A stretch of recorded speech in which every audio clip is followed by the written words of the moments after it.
ನಮಸ್ಕಾರ, ನನ್ನ ಹೆಸರು ರೋಹನ್ ಭರತ್ಚಂದ್ರ. ಇವತ್ತಿನ ವಿಡಿಯೋ ವೆರಿ ಇಂಟ್ರೆಸ್ಟಿಂಗು. ಯಾಕಂದರೆ ಎಷ್ಟೋ ಸ್ಟಾಕ್ಸು ನಿಫ್ಟಿ 50ಯಲ್ಲಿ ಇದ್ದಿದ್ದು ಈಗ ಅದು ತುಂಬ ಕಮ್ಮಿಯಾಗಿ ಒಂಥರ ಇನ್ವೆಸ್ಟರ್ಸಿಗೆ ತುಂಬ ಲಾಸ್ ಕೊಟ್ಟಿದೆ. ಅದರ ಬಗ್ಗೆ ಒಂದು ವಿಡಿಯೋ ಹಾಗೂ ಇದರಿಂದ ತುಂಬ ಕಲಿಯೋಕ್ಕೂ ಇರ್ತದೆ. ನಾವೊಂದು ಪ್ಲಾಟ್ ಅಥವಾ ಸೈಟ್ ತೊಗೊಂಡ್ಮೇಲೆ ರೆಗ್ಯುಲರ್ ಆಗಿ ಅದನ್ನು ವಿಸಿಟ್ ಮಾಡ್ತೀವಿ ಹಾಗೂ ನೋಡ್ತಾ ಇರ್ತೀವಿ ಬೇರೆಯವ್ರು ಯಾರಾದರೂ ನಮ್ಮ ಸೈಟ್ ಮೇಲೆ ಎನ್ಕ್ರೋಚ್ಮೆಂಟ್ ಮಾಡಿದಾರಾ ಅಥವಾ ನಮ್ಮ ಸೈಟ್ ಸರೌಂಡಿಂಗಲ್ಲಿ ಏನಾದರೂ ಡೆವಲಪ್ಮೆಂಟ್ ಆಗಿದೆಯಾ, ಹೊಸ ಯಾವುದೋ ಸ್ಕೂಲ್ ಬಂದಿದೆಯಾ, ಹೊಸ ಫ್ಯಾಕ್ಟ್ರಿ ಬಂದಿದೆಯಾ ಅಂತ ನೋಡ್ತಾ ಇರ್ತೀವಿ. ಅದೇ ಥರ ನಾವು ನಮ್ಮ ಮಕ್ಕಳನ್ನು ಸ್ಕೂಲಿಗೆ ಸೇರಿಸಿದ ಮೇಲೆ ಅವರ ಪ್ರೋಗ್ರೆಸನ್ನು ಚೆಕ್ ಮಾಡ್ತಾ ಇರ್ತೀವಿ. ಅವಾಗ ಸ್ಕೂಲ್ಗೆ ಹೋಗಿ ಅವರ ಟೀಚರನ್ನು ಭೇಟಿ ಮಾಡ್ತೀವಿ. ಅವರು ಸ್ಕೂಲಲ್ಲಿ ಹೇಗೆ ಪರ್ಫಾರ್ಮ್ ಮಾಡ್ತಾ ಇರ್ತಾರೆ ಅಂತ ನಾವು ಕೇಳ್ಕೊಳ್ತಾ ಇರ್ತೀವಿ.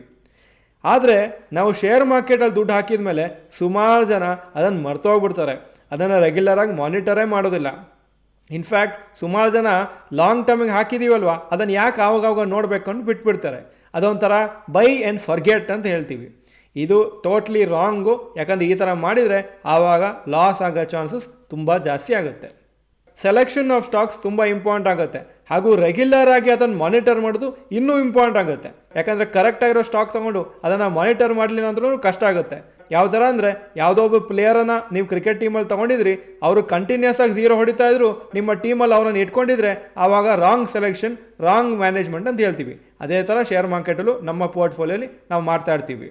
ಸೊ ಈ ಮಾನಿಟ್ರಿಂಗು ತುಂಬ ಇಂಪಾರ್ಟೆಂಟ್ ಆಗುತ್ತೆ. ಒನ್ಸ್ ಇನ್ 3 ಮಂತ್ಸು ಕ್ವಾರ್ಟರ್ಲಿ ರಿಸಲ್ಟ್ಸನ್ನು ನೋಡಲೇಬೇಕಾಗತ್ತೆ. ಹಾಗೂ ಅದರ ಬಗ್ಗೆ ಏನೇ ನ್ಯೂಸ್ ಇದ್ದರೂ ನೀವು ಆವಾಗ ಅದನ್ನು ಅಪ್ ಟು ಡೇಟ್ ಇರಬೇಕಾಗತ್ತೆ. ಇವತ್ತಿನ ವಿಡಿಯೋದಲ್ಲಿ ಕೆಲವು ಎಕ್ಸಾಂಪಲ್ಸ್ ಕೊಡ್ತಾ ಇದ್ದೀನಿ.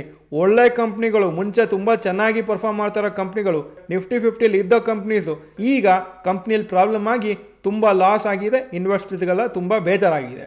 ಈ ಎಲ್ಲ ಕಂಪ್ನೀಸ್ ಬಿಸ್ನೆಸ್ ಸ್ಲೋ ಆಗಿ ಕಮ್ಮಿ ಆಗಿದೆ. ಒಂದೇ ಸತಿ ಓವರ್ ನೈಟು ಸಡನ್ ಆಗಿ ಕೊಲಾಪ್ಸ್ ಆಗಿಲ್ಲ. ಸೊ ಫಸ್ಟ್ ಕಂಪ್ನಿ ಈ ಲಿಸ್ಟಲ್ಲಿ ರಿಲಯನ್ಸ್ ಕ್ಯಾಪಿಟಲ್. ತುಂಬ ದೊಡ್ಡ ಕಂಪ್ನಿ, ಅನಿಲ್ ಅಂಬಾನಿ ಅವರ ಕಂಪ್ನಿ ಇದು. ನೀವು ನೋಡ್ಬೋದು 2015ಇಂದ 2022 ಇಯರ್ಲಿ ನೆಟ್ ಪ್ರಾಫಿಟ್ ಹಾಕಿದ್ದೀನಿ. 1131 ಕ್ರೋರ್ಸ್ ಇತ್ತು. 1265 ಕೋಟಿ, 1248 ಕೋಟಿ. ಮತ್ತು 2018ಇಂದ ಲಾಸ್ ಸ್ಟಾರ್ಟ್ ಆಯಿತು. 4556 ಕ್ರೋರ್ಸು, 1454 ಕ್ರೋರ್ಸ್ ಲಾಸು, 1200 ಕೋಟಿ almost loss, 9287 crores loss. 2022 ಮಾರ್ಚಲ್ಲಿ 8055 crores loss. So company ಚೆನ್ನಾಗಿ ಮಾಡ್ತಿತ್ತು, ಆವಾಗ ಶೇರ್ಸು ಚೆನ್ನಾಗಿ ಪರ್ಫಾರ್ಮ್ ಆಗ್ತಾಯಿತ್ತು. ಲಾಸ್ ಆದ ಕೂಡಲೇ ಆವಾಗ ಆ ಶೇರ್ಸು ಕೆಳಗೆ ಹೋಗ್ಲಿಕ್ಕೆ ಸ್ಟಾರ್ಟ್ ಆಯಿತು. ನೀವು ಈ ಗ್ರಾಫ್ ನೋಡ್ಬೋದು, ಮೇಲೆ ಹೋಗ್ತಾ ಇತ್ತು ಮತ್ತು ಕೆಳಗೆ ಬಂತು. ಮತ್ತು ಈಗ ಆಲ್ಮೋಸ್ಟ್ ತುಂಬ ಕಮ್ಮಿ ಆಗಿದೆ. 10 ರೂಪಾಯಿ ಪರ್ ಶೇರ್ ಬಂದಿದೆ. ಮುಂಚೆ ಯಾವಾಗಲೂ 2000 ರೂಪಾಯಿನೂ ಇತ್ತು 2007-8 ಟೈಮಲ್ಲಿ. Second example India Bulls housing finance. ನೀವು ನೋಡ್ಬೋದು 1900 ಕ್ರೋರ್ಸ್ ಇತ್ತು 2015ಅಲ್ಲಿ. 2016ನಲ್ಲಿ 2345, 17ನಲ್ಲಿ ಜಾಸ್ತಿ ಆಯಿತು 2900, 18ನಲ್ಲಿ 3895, 19ನಲ್ಲೂ ಜಾಸ್ತಿ ಆಗಿದೆ 4091. 2020 ಆದಮೇಲೆ ಕಮ್ಮಿ ಆಗಲಿ ಸ್ಟಾರ್ಟ್ ಆಯಿತು 2200, 1200 ಮತ್ತು 1178. ಸೊ ಕಂಪ್ನಿ ಯಾವುದಿದ್ರೂ ಯಾವಾಗ ಬೇಕಾದರೂ ಅದು ಫೇಲ್ ಆಗಿ ಚಾನ್ಸ್ ಇರ್ಬೋದು. ನಾವು ರೆಗ್ಯುಲರಾಗಿ ನೋಡ್ತಾ ಹೋಗಬೇಕು ಆ ಶೇರ್ಸ್ದು ಪರ್ಫಾರ್ಮೆನ್ಸ್ ಹೇಗಿದೆ ಅಂತ. ನೀವು ನೋಡ್ಬೋದು ಮೇಲೆ ಹೋಗ್ತಾ ಇತ್ತು 2014 to 2018. ವೀಕ್ನೆಸ್ ಬಂದ ಕೂಡಲೇ, ರಿಸಲ್ಟ್ಸು ಸ್ವಲ್ಪ ವೀಕ್ ಆದ ಕೂಡಲೇ ಸ್ಲೋ ಆಗಿ ಶೇರ್ ರೇಟು ಬೀಳಲಿಕ್ಕೆ ಸ್ಟಾರ್ಟ್ ಆಯಿತು. ಮೂರನೇ ಕಂಪ್ನಿ ಜೆಟ್ ಏರ್ವೇಸ್. ಇದು ಬಿಗ್ಗೆಸ್ಟ್ ಏರ್ಲೈನ್ ಕಂಪ್ನಿ ಇಂಡಿಯಾದಲ್ಲಿ ಆಗಿತ್ತು. ತುಂಬ ಫೇಮಸ್ ಕಂಪ್ನಿ, ತುಂಬ ಸಕ್ಸಸ್ಫುಲ್ ಕಂಪ್ನಿ. ಆದರೆ ಸ್ಲೋ ಆಗಿ ಅದರ ಪರ್ಫಾರ್ಮೆನ್ಸ್ ಹೋಗಿ ಆ್ಯಕ್ಚುಲಿ ಕ್ಲೋಸ್ ಡೌನ್ ಆಗಿ ಈಗ ಪುನಃ ರಿವೈವಲ್ ಮಾಡಲಿಕ್ಕೆ ಸ್ಟಾರ್ಟ್ ಮಾಡ್ತಾ ಇದ್ದಾರೆ ಬೇರೆ ಯಾರೋ ಓನರ್ಸ್ ತಗೊಂಡು.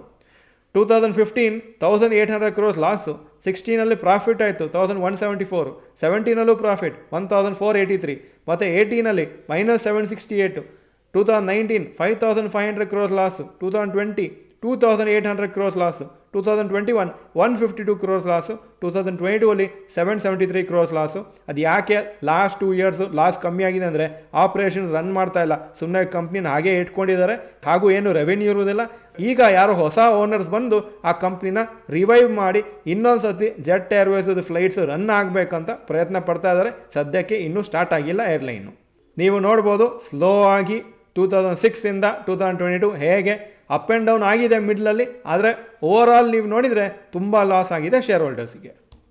ಇದೇ ಥರ ಇನ್ನೂ ಕೆಲವು ನಿಫ್ಟಿ 50 ಕಂಪ್ನೀಸ್ ನಾನು ಹೇಳ್ತಾ ಇರೋ ಲಿಸ್ಟಲ್ಲಿ ಎಲ್ಲನೂ ನಿಫ್ಟಿ 50ಯಲ್ಲಿ ಇತ್ತು. ಆದರೆ ಮತ್ತೆ ಪರ್ಫಾರ್ಮೆನ್ಸ್ ಸರಿ ಇಲ್ಲದೆ ನಿಫ್ಟಿ 50 ಲಿಸ್ಟಿಂದ ಹೊರಗೆ ತೆಗೆದು ಮತ್ತು ಆ ಕಂಪ್ನಿ ಪರ್ಫಾರ್ಮೆನ್ಸ್ ಇನ್ನೂ ವರ್ಸ್ಟ್ ಆಗಿತ್ತು.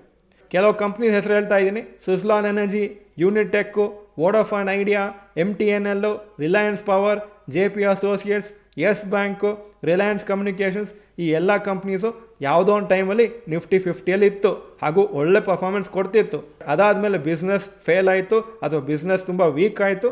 ಆದರೆ ಇನ್ವೆಸ್ಟರ್ಸ್ ಅದನ್ನು ಐಡೆಂಟಿಫೈ ಮಾಡಿ ಆ ಕಂಪ್ನೀಸಿಂದ ಹೊರಗೆ ಬಂದಿದ್ದರೆ ಅವರು ಲಾಸ್ ಮಾಡ್ಕೊಂಡಿರಲಿಲ್ಲ. ಅವರು ಏನು ಮಾನಿಟರ್ ಮಾಡದೆ ಅದನ್ನು ತಗೊಂಡು ಮರ್ತೋಗಿದ್ರೆ ಈ ಕಂಪ್ನೀಸಲ್ಲಿ ತುಂಬ ದೊಡ್ಡ ಲಾಸ್ ಆಗ್ತಿತ್ತು.